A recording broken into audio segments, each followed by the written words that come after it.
The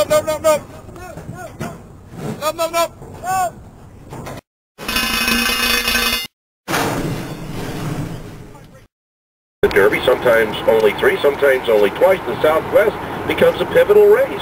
Well, unfortunately, and it's a gross mistake that racing has done, the Southwest is not graded. For whatever reason. No, wait, explain that to me. Yeah, please explain that to me, because I talked to somebody just the other day, said it became a grade 3 now? No, it's not. It's not a graded race. Which is amazing. And it's been won by Smarty Jones and Lawyer Ron and Greater Good just in the last 3 years alone. So then the question beckons, Hard Spun needs a race? Well, Hard Spun made $60,000 when he won the Lecompte Fairgrounds. All right. So, okay, he'll get no graded money assuming he wins this race. It'll be 1 to 5. Right. Assuming he wins it.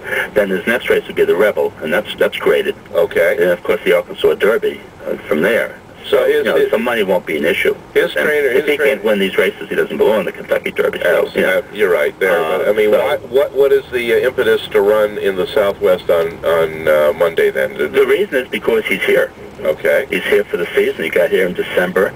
Then he was shipped down to New Orleans. He won that Lecompte, fun down there. Then shipped back, and they had given some thought to send him back to Fairgrounds for the Risen Star last Saturday. Right. And they decided they didn't want to. They didn't want to risk it. It's an 8-hour ship by van. And they said, no, let's keep him here and run him in the Southwest, even though there's no graded money. So the decision was made to keep him here. And last Monday, all he did was work 5 furlongs and 59 under double wraps with a little exercise girl. It sounds like he's the type of horse who has got his foundation and needs to get on the track before he does some damage to himself kicking down the stall. Well, that's true, but he's a very easy horse to manage. His trainer is Larry Jones, who's had some really good luck with fillies and mares over the years. This is his first big-time colt. And the owner, of course, is Rick Porter, who in the last couple of years had Rockport Harbor and Round Pond, who is the best filly and mare in the world right now. Right. And she's coming to the Apple Blossom. So, we're talking high-profile connections. And he's been training beautifully. He looks fabulous. He had a bit of a cough about 2 weeks ago, and that contributed to him not going to New Orleans. But he's healthy now. That 59 the other day really was impressive. And in fact, this is good that we're speaking now because they're just drawing the race as we speak. And they have 9 horses in the race. Oh, they found some guys that run against them, not only found some, but Wayne Lucas has a horse in the race named Starbase. Well, do you have the field? Yes, I do. Well, go ahead, run it down. Okay, here's the field. They haven't drawn it, so I don't have it by post position, but I'll give it to you by alphabetical order. Sure. 40 Grams, who is Steve Aston's horse, who won his last race by 13 lengths, Fairgrounds. Go in Ballistic, who's Oklahoma horse, who's got a lot of talent. Hard Spun, of course. Now, a horse called I Got a Dream is not a wonderful name. He's completely overmatched in this race, unfortunately, but it's still a great name. Last year, and he's trained by Bob Holtis, who won this race the last 2 years. And he's training to rate. He was a speed horse at 2, and right now he's a closer. So, he may be a long way. Fletcher is here with Our Sacred Honor, is the name of the horse. And Johnny V is coming in from Florida to ride this horse. Why does that horse ring a bell? Did that horse run at Gulfstream? Yes, he did. He won an allowance race at Gulfstream. Okay. He was very impressive. He won on the lead. Okay. I was talking to Angel Cordero yesterday, who's Johnny V's agent, of course. And he's very high on the horse.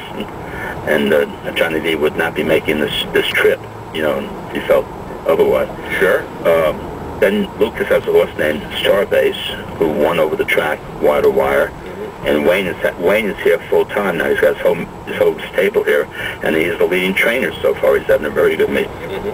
Then you have a horse called Teufelsberg, who's a fast horse, and then a horse named Exchanger, who won the Sapling at Monmouth last year, and he's got a world of speed. So we're looking at a lot of speed in the race. And but I think Hard Spun will be 1 to 5, and he doesn't have to be on the lead.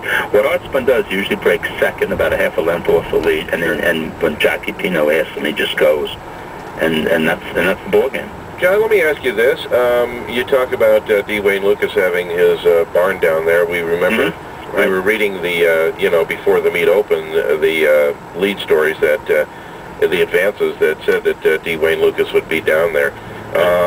he's got to like what's going on down there as well. And it seems to me that as you went through that field of horses, they may not be household names, but I got to tell you, from top to bottom, outside of the horse, the dreaming horse that needs a miracle, right, that there's a lot of promise in these horses.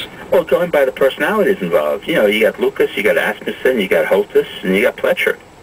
You know, and I mean, there you go. That's a good stuff there, man. There you go. Yeah. There are no bums in there. Yeah. I've known Wayne, we were talking yesterday, I've known him since 1980. My goodness. And you know, through good times and bad, I've never seen the man as happy as he seems right here. He's just enjoying himself. You know, there's no pressure on him here, and he's winning races. He's already the leading trainer to me. He's got 7 winners. Winning races always make you happy. And that's it. It was funny. He won a race yesterday with a filly from Tartan Stable.